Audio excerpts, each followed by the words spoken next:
Live from the National News Studio, Sri Lanka.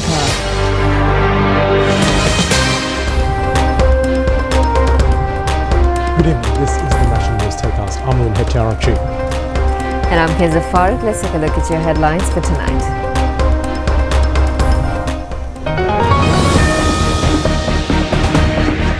The President to address the 80th session of the United Nations General Assembly tonight. A discussion to be held with the Commissioner General of Human Rights as well. Policy interest rates of the central bank to remain unchanged. Compensation paid for the death of migrant employee raised to 2 million rupees. Solid waste recycling centres to be established island-wide, the first at Kathankudi. 17 perished from Typhoon Ragasa in Taiwan, 120 missing.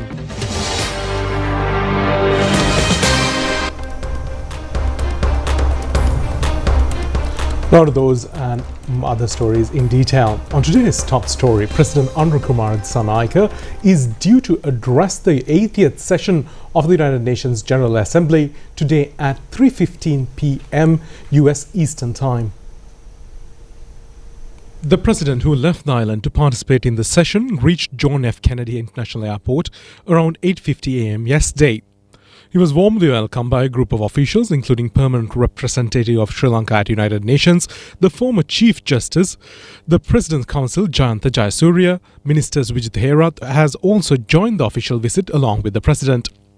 A meeting was held between President Anurukumar Dissanayake and the United Nations Human Rights Commissioner Walker Turk at the United Nations Secretariat. Walker Turk, who warmly welcomed the Sri Lankan President, also discussed the progress achieved by Sri Lanka. Minister Vijitha Herath, the Permanent Representative of Sri Lanka at United Nations, former Chief Justice Jayantha Jayasuriya also attended the meeting.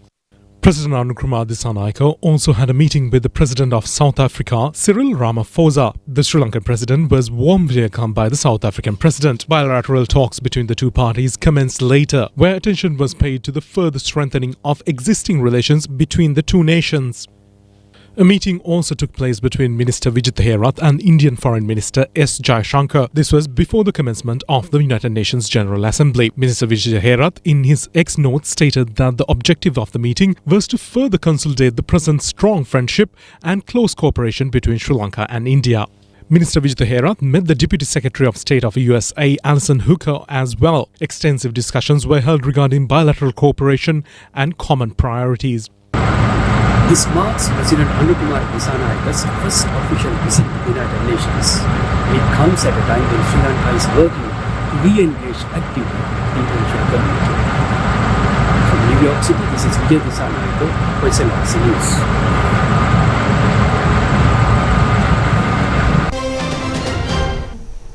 Now, parallel to the United Nations General Assembly session, several uncommon incidents have been reported. US President Donald Trump faced difficulties at the UN headquarters and an investigation is being held in this regard. Meanwhile, it was reported that the French president also faced difficulties due to President Trump.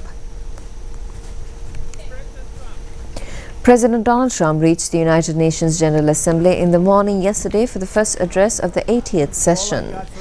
The escalator suddenly stopped when President Trump was about to walk upstairs. The problem did not end there, and the teleprompter was also out of order when President Trump was in the midst of the address. He had to refer to the copy of the speech due to this. President Trump expressed his displeasure in this regard. That didn't work. These are the two things I got from the United Nations. These are the two things I got from the United Nations: a bad escalator and a bad teleprompter. With their president stopping French President Emmanuel Macron had faced the difficulties due to US President Donald Trump since the road was closed to allow the motorcade of President Trump. Police officials did not allow the vehicle of the French president to proceed. The French president had a talk with police officials. I'm sorry, President, I'm really sorry. It's just that everything's in frozen right now. There's a motorcade coming late. That's why. The French president tried to contact President Trump, but the police did not permit his vehicle to proceed, so that he had to walk on a few streets due to this incident. According to media, this situation posed a grave threat to the security of French president.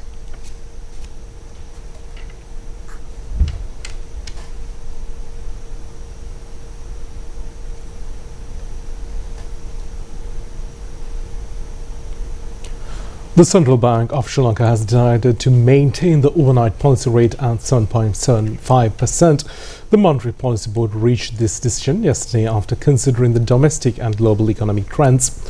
Governor of the Central Bank, Dr. Nandalal Veerasinghe, explained the facts in this regard at a media briefing held today. The central bank has been continuously buying dollars from the market, yes, but only $100 million has increased in the reserves. That's mainly because of the debt service payments. Because if you look at the debt service payments, this year, even after completing the electricity cycle, we started repaying at least the interest and some of the debt service payment, ADB World Bank continuing. So as a result, and in addition, there's another central bank debt service also. For example, now we had this 2.6 billion swap with RBI. We are in the process of repaying that also. Plus, government also settled, I think, short-term trade credit from the India. That's about 1.5 billion to the price time. As a result, there were some relatively higher debt service, foreign debt service payments for the government. As a result, debt service payments are already fixed. Our central bank obligations to service debt as well as government obligations are going through our resources. So inflows for the government is whatever they get from ADB, World Bank, and IMF and other partners. So that, as I said, because there's a delay in getting some of the inflows, you can see despite all the service payments, still reserve level is stable and gradually increasing. Once we get the other inflows in, we can see the improvement going forward. Governor, with the inflation currently being 1.5%, while the IMF targets require 4.5%, so what measures will the central bank take in order to align this inflation? There's no target by the IMF. That's why I want to make it very clear. IMF is the monetary policy consultative clause where, in fact, IMF, there's a band under monetary policy target, which is inflation is the target, which is to maintain 5% in line with what we say. It's the same thing. 5%, they have a much wider band. In our commitment, we say we want to maintain 5% with 1% or 2% plus or minus. That's our commitment with the government. If we fail to meet that, we go to the Parliament and explain. But for the IMF's commitment is to maintain a similar with a higher band, 3% up or down. So there's a much more flexibility in our commitment to the IMF to maintain inflation. So there we don't see a problem. I think the more concern would be if we have reached the upper band, which is in IMF that is 8% for the commitment by the mandate. With the understanding of the government is 7%. Those are the critical breaches on the upside. I don't think that's going to happen. The trade unions of the Ceylon Electricity Board, who are at present in a trade union action, have decided to temporarily suspend the strike they were planning to start tomorrow. The General Secretary of the Nidaha Sevaka Sangamaya of the CEB, Prabhat Priyantha, told media after a discussion held in this connection today. The General Secretary of the Nidaha Sevaka Sangamaya, Prabhat Priyantha, said that the Minister of Labour and the Minister of Power and Energy have come forward with necessary officials to solve the matter with US. The trade unions have temporarily suspended the date of the strike to be held tomorrow in response to the request by the Commissioner General of Labour and the International Labour Association. The debate of the second reading on the Penal Code Amendment draft bill commenced in Parliament today. Several views were expressed in the House and this connection. Minister Saroja Savitri Paulraj said that the amended draft bill will help control the violence against children under 18. Children are a group of individuals who are unable to be for themselves and fight for their protection. However, violence against children cannot be 100% controlled by punishments. There should be an attitudinal change in the society. Any person who is vulnerable unleash violence against children under the instant sentiment. Deliberate violence against children is a serious offence. The new draft bill will introduce tough punishments for such offenders.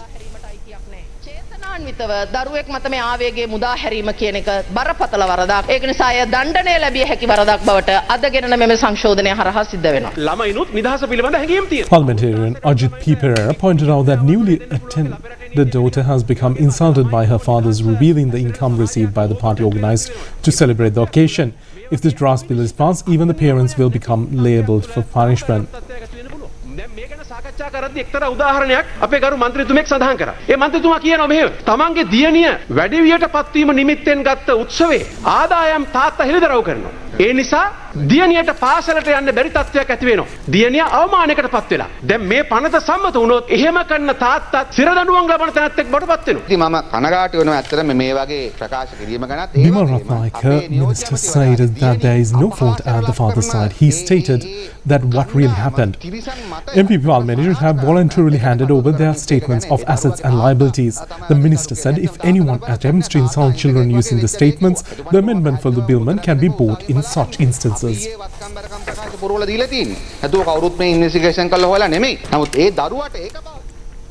The case against former Minister Mervyn Silva, who has been alleged of earning assets and properties illegally when he was a minister, will be taken up for hearing on the 17th of November by the Colombo High Court. The case has been filed by the Bribery Commission. The Bribery Commission presented several documents related to the case to the defence when the case was taken up today. Accordingly, the Bribery Commission requested the court to fix a date for the hearing. It has been decided to take up the hearing of the case on the 17th of November after accepting that request. The Criminal Investigation Department informed the Court of Appeal today that the court and the petitioners will be enlightened through a motion in case a decision is to be taken to take former Minister Udaya Gamanpilla into custody. This decision was taken when a writ petition filed by Udaya Gamanpilla was taken up for hearing today. Udaya Gamanpilla has filed the petition requesting to issue an order preventing taking him into custody. The petition was taken up in the presence of the President of the Court of Appeal, Justice Rohantha Abesurya and Priyantha Fernando. Former Navy Commander Nishantha Ulugente and the Intelligence Chief Rear Admiral Sarath Mohoti, now in prison custody, has been further remanded until the 8th of next month, as per an order issued by Polgahawala Magistrate Udambara Dasanayaka. They had been taken into custody under the allegation of abducting and the disappearance of person who was undergoing treatment at the Kurunegala General Hospital. Sri Lanka Fintech Summit commenced today. This two-day event has been organised at BMICH in Colombo.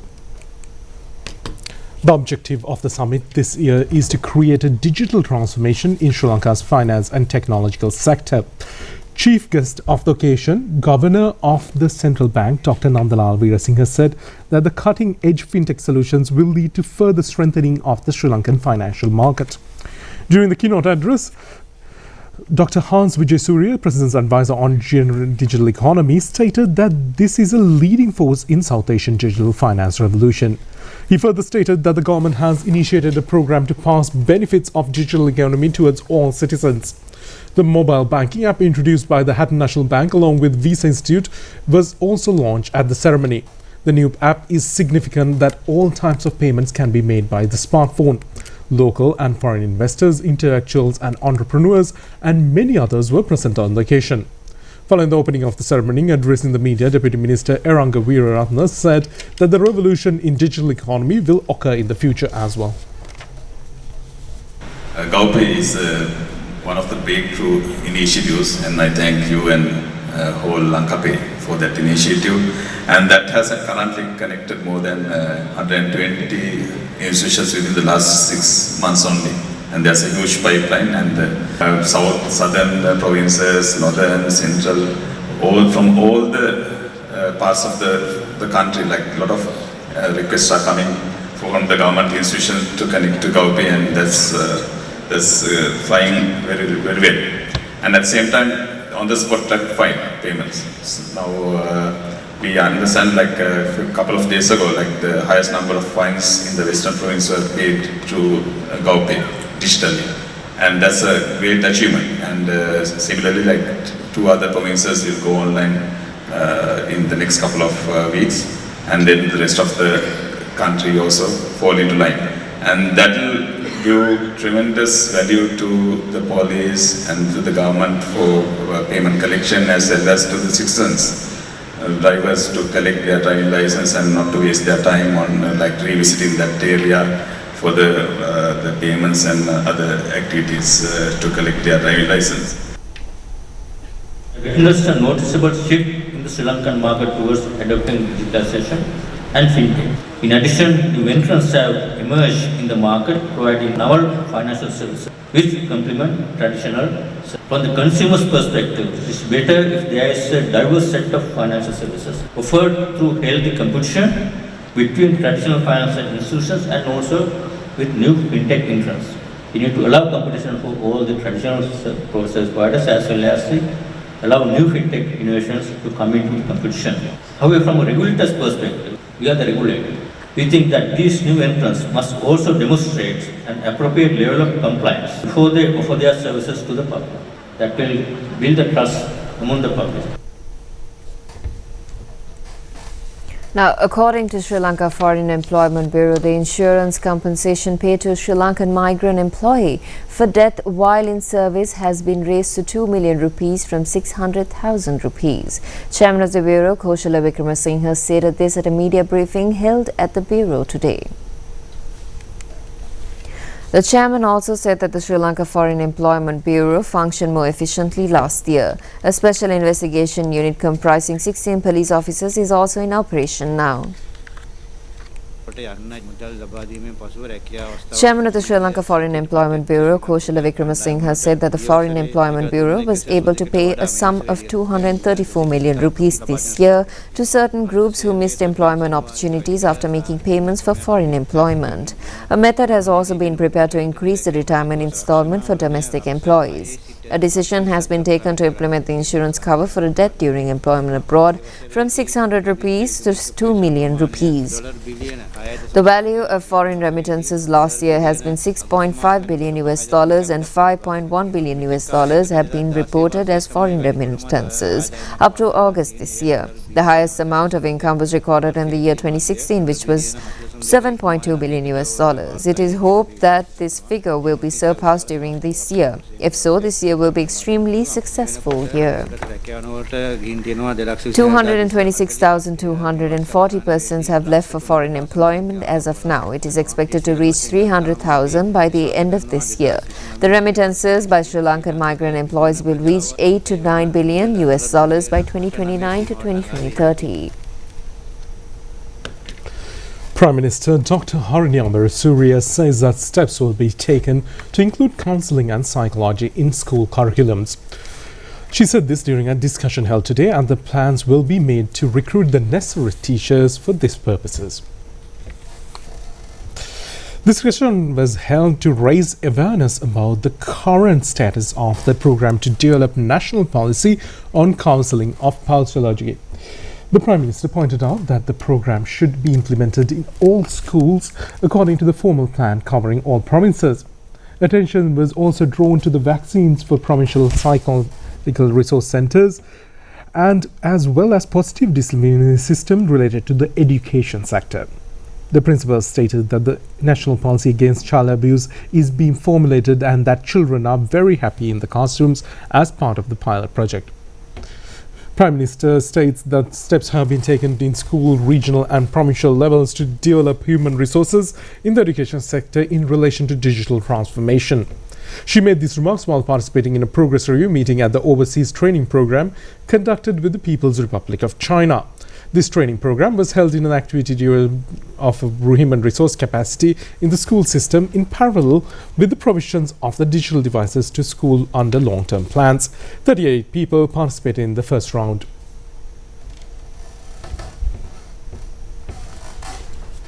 Now, a project to set up solid waste sorting out centres has been planned under the Clean Sri Lanka initiative. The first such centre will be established at the Katankuri Urban Council premises at a cost of nearly 51 million rupees. The Ministry of Public Administration, Local Government and Provincial Councils and Clean Sri Lanka Initiative have jointly planned this program to transform solid waste collected by the local government institutions into reusable items. 54 places where indecomposable waste accumulated have already been selected to set up the centres.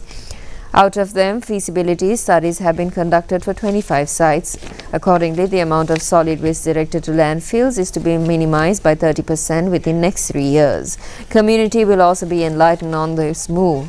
Several public representatives, officials of the Clean Sri Lanka Secretariat, Defence Ministry, 3 Armed Forces and Civil Defence Department, Sri Lanka Mahaveli Authority and members of volunteer organisations and environmentalists were present at a discussion held in this regard. As featured earlier, the President of Sri Lanka, President Anurukumara Dissanayake, is due to address the 80th session of the United Nations General Assembly today at 3:15 p.m. US Eastern Time. The Sri Lankan President is scheduled to deliver his address this afternoon session in the United Nations General Assembly. The President's address has been listed as the second speech of the session. The Dominican Republic President Luis Rodolfo Corona is scheduled to address the General Assembly before the Sri Lankan President.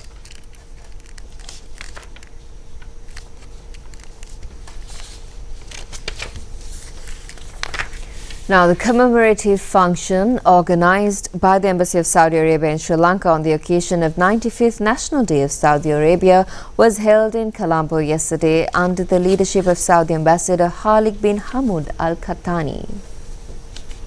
The Minister of Urban Development and Housing Anurukarna Tilaka joined the occasion as a special invitee. The Saudi Arabian ambassador stressed the importance of further developing the long-standing friendship between Sri Lanka and Saudi Arabia.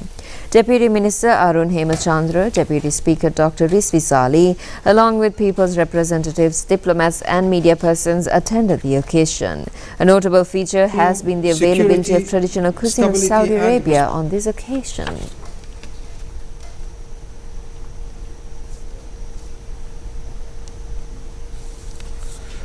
The mortal remains of the veteran actor Nalin Pradeep Udavela was taken to his residence at Mattegoda last night. The funeral will be conducted at the Mattegoda Public Cemetery tomorrow in the afternoon. Nalin Pradeep Udavela was 56 years old at the time of his demise. A large number of people, including artists, were arriving to pay last respects to him. The actor, who excelled in stage and silver screen and all other art media, was 56. The long career of the actor since Duragamanayak, teledrama of Dayaratna Ratnage in 1991, entered the stream acting where he a main role in the Andare teledrama. He later contributed in acting in the stage drama of and Jackson Anthony. Nalin Pradeep, who captured the hearts of fans through teledramas such as Batti, Kindaru Aldereka, Pinsara Dusara and Pinivassa, also made valuable contributions in commercial advertisements. The body is being kept at his residence in 3rd lane of the Prasanna Udayana in Mattegoda.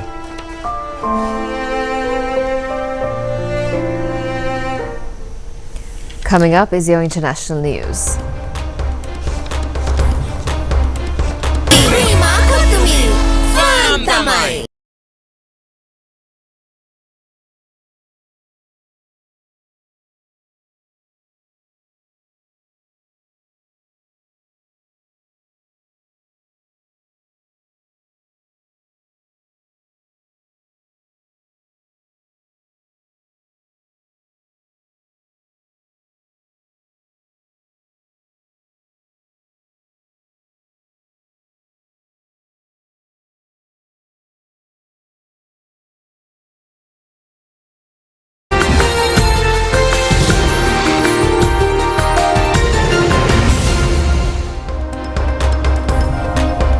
Welcome back, and now in your international news for tonight, the Ragasa typhoon that struck Taiwan has left 15 people dead in eastern Taiwan, while more than 120 others remain missing. Warnings have also been issued that the storm could affect southern China, prompting the evacuation of nearly 2 million people from Guangdong province. Being one of the most powerful storms of the year, it has caused severe damage across Taiwan as well. Authorities say the reservoir embankment in a mountainous region collapsed, trapping or sweeping away many residents. Rescue teams have been deployed to the affected area. Ragasa is reported to be the strongest typhoon to form so far in 2025 and is now moving towards China's southern course. The Hong Kong administration has issued the highest level warnings, cancelling many flights and shutting down schools and businesses. China has also taken steps to face the storm, relocating more than 300,000 people in Guangdong province to safer locations.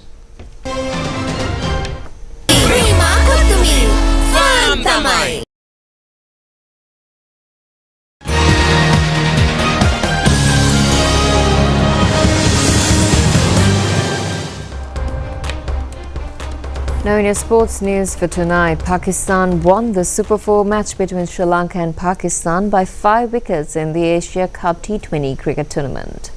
With this defeat, Sri Lanka's chances of qualifying for the final has become very unlikely. The match was played in Abu Dhabi. Pakistan won the toss and elected to field first. Accordingly, Pathum Nissanka, Kusal Mendis entered the field as openers. Sri Pakistani cricketer Shaheen Shah Afridi managed to dismiss Kusal Mendis in the second ball of the first inning before he could score. Pathum Nissanka scored 8 runs. The Pakistan bowlers managed to take the first 5 wickets of the Sri Lankan team for 58 runs. Kamil Mendis, the top scorer of the innings, scored 50. This is his third half century in T20 cricket. Sri Lanka scored 133 runs for the loss of 8 wickets in 20 overs. Shaheen Shah Afridi took 3 wickets in bowling. In reply, Pakistan scored 138 runs in 18 overs and won the match. Mohammad Nawaz scored an unbeaten 38 and Hussain Talat scored an unbeaten 32. In bowling, Mahesh Tikshana and Vanidhu Hasaranga took 2 wickets each. With this victory, the Pakistani team has advanced to the second place in the Super 4 rounds of the tournament. Sri Lanka is in 4th place. The final match of the Super 4 round against India is scheduled to be held on the 26th. And just like that, sports fan had the opportunity to see the trophy presented to the champions of the Women's World Cup one-day cricket tournament today at the Lotus Tower premises. The trophy awarded to the champions of the Women's Cricket World Cup, which will be held in Sri Lanka and India, was brought to Sri Lanka for a 4-day exhibition tour. Today, this was unveiled to the public with the participation of players from the national cricket team, and a large group of sports enthusiasts attended the event. Sri Lankan national cricket players Lahiru Kumara, Bhanuka Rajapaksa, Prabha Surya and Dilshan Madhushankar also joined the event. Sri Lanka will participate in 7 matches in the preliminary round of the Women's Cricket World Cup, 5 of which will be held at the R. Premadasa Stadium in Colombo.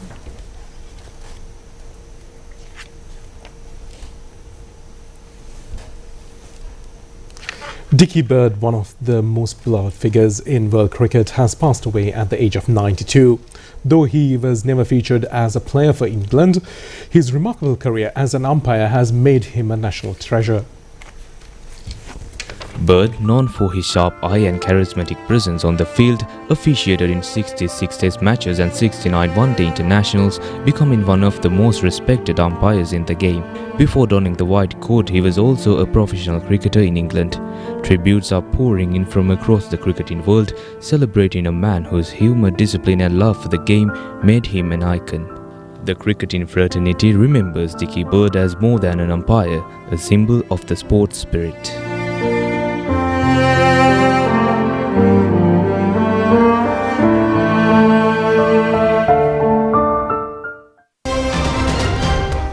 That's it for tonight's English News telecast. Thank you for joining us. Good night. Good night.